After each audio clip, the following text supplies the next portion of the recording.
कोनी जब से शादी भइल बर्बादी, कोनी जब से शादी भइल बर्बादी करे नहीं कबो सुसता के। अरे माई रे सैया पलंग पर सुता के मारे लहंगा उठा के,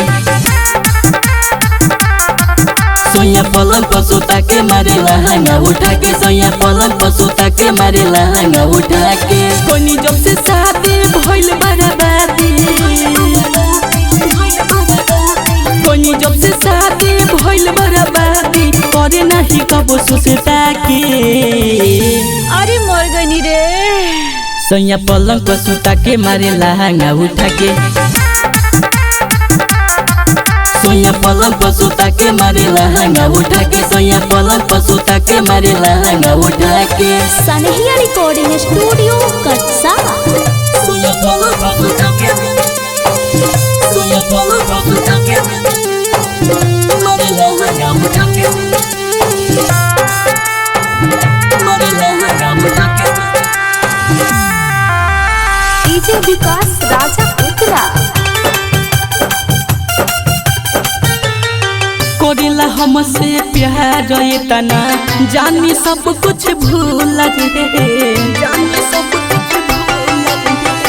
का कही सखी सैया मिलल पहाड़ फूल रे, कैसे बताई करे हमर मन दाब के फूलैले बा दुनो जबन। मिले हम हो के मजा बहुते,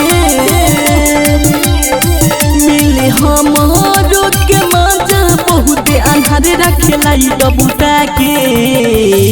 हाय दैया सैया पलंग पर सुता के मारे लहंगा उठा के,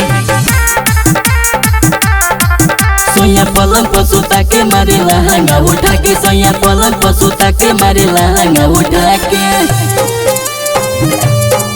सैया पलंग पर सुता के, सैया पलंग पर सुता के मारे लहंगा उठा के,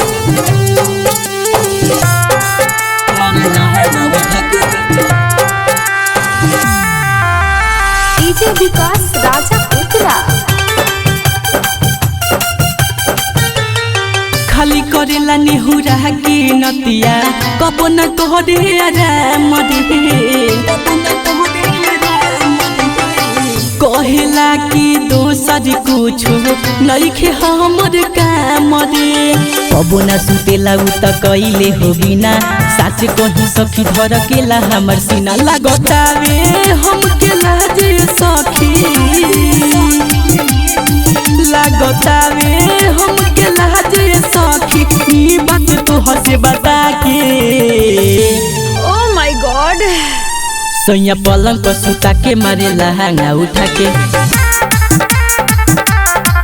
सैया पलंग पर सुता के मारे लहंगा उठा के, सैया पलंग पर सुता के मारे लहंगा उठा के। सैया पलंग पर सुता के, सैया पलंग पर सुता के मारे लहंगा उठा के, मारे लहंगा उठा के। डीजे विकास राजा पुत्रा बाटे ओहिला पागल हाइला मुआना बोलेला गजबे भाषा रे, चढ़ते उतरते देहिया के हमारा कैले बाटे है दुर्दासा रे।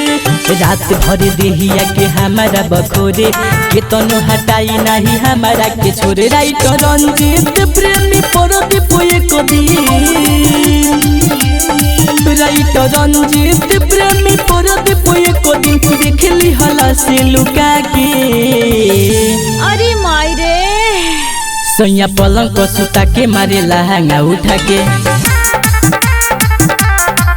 सैया पलंग पर सुता के मारे लहंगा उठा के, सैया पलंग पर सुता के मारे लहंगा उठा के।